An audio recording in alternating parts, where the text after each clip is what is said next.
Ne tɔgɔ Mafin Danbele, ne ye yacht management membre ye. Donc anw de bɛ Ernest ka produit représenté Mali la. An nalen no foire kɛyɔrɔ la ni Ernest ka produit ye. Bon ne hakililata tɛ dɔwɛrɛ parce que ni i nana yɔrɔ la ɲɛmɔgɔw de b'i la.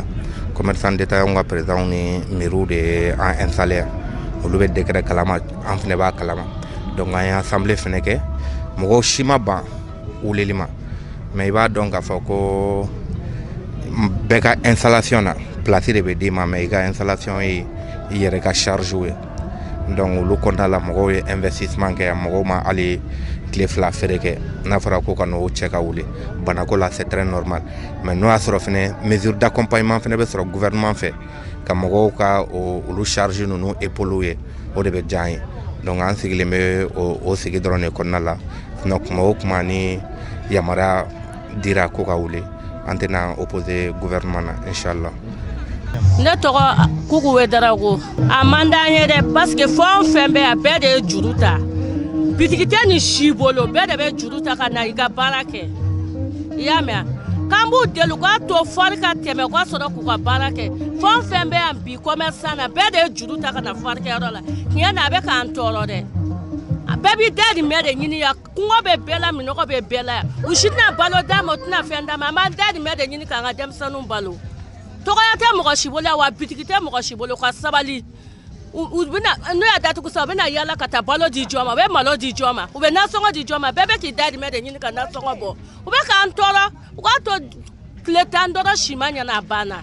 U ka sabali an b'u deli ko bada u ka sabali ministre ka sabali an k'an dahirimɛ ɲini. Se t'an ye dɛ, se de b'olu ye, an b'olu le deli olu ka sabali. N'o tɛ a kɛra tɔɲɔ y'an bolo dɛ walahi. Ko coronavirus ko depuis ko coronavirus tɛ mura ni sɔgɔsɔgɔ k'a bɛ maliyɛn den bɛɛ la. K'u kana an tɔɔrɔ ko bi ko m'an bila la fo nɛnɛ fɛ ni fɛ tile yɛlɛmara bɛɛ bɛ bana.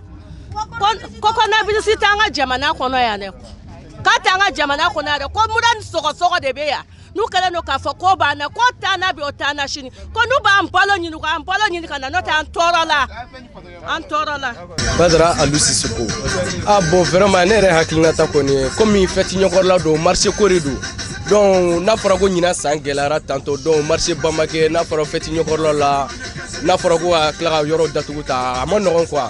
Bɔfan de don nin fête ɲɛkɔrɔla na mais ne yɛrɛ kɔni hakilina ye min ye décision propre ka ta yanni a kun ka se depuis nin niveau la quoi. Décision dɔw ka ta des mois quoi. Mais n'a fɔra ko fɛn selen ko ka tila ka décision wɛrɛ ta kɔnɔna na a bɛ kɛ degun ye mɔgɔ bolo. Hali n'a sɔrɔ nin kun fɔra a bɔ fana foire tɛ bɔ fɛn caman bɛ a ka jɔ ka bɛn ni nin wagati ye donc mɔgɔw tun bɛ se k'u pɛrɛn ka bɛn n'a ye mais fɛn selen kɔ ka tila k'a fɔ mɔgɔ ɲɛna donc vraiment a yɔrɔ fermer tantôt a bɛ kɛ degun ye mɔgɔ ma.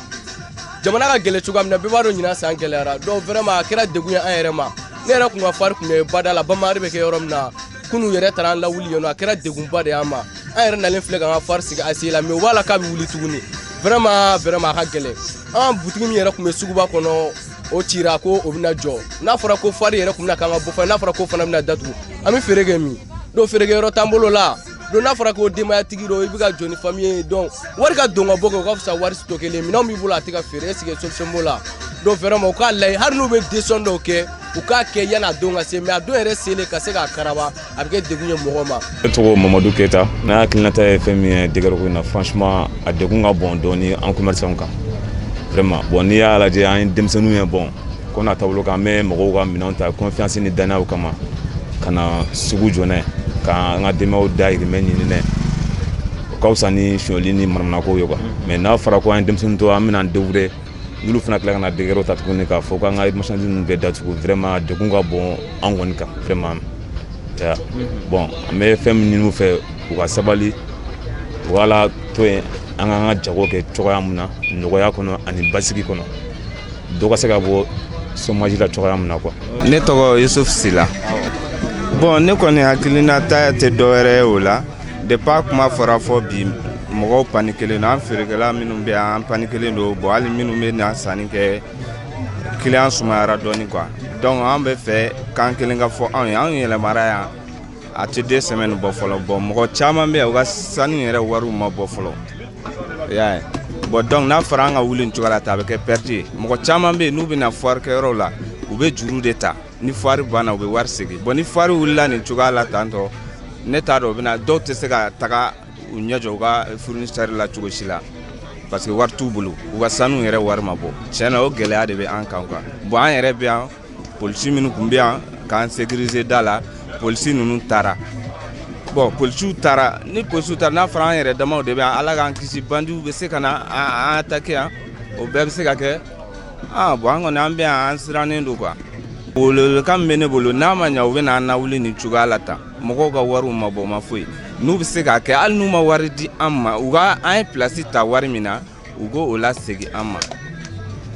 o kɔni de bɛ ne fɛ k'a fɔ. Ne tɔgɔ Burama Kulibali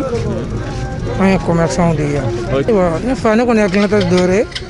anw bolo gouvernement ye baara min kɛ nin tɛ baara ye parce que diɲɛ fɛn o fɛn bɛnkan de b'a la o diɲɛ ko o ko a bɛ kuma de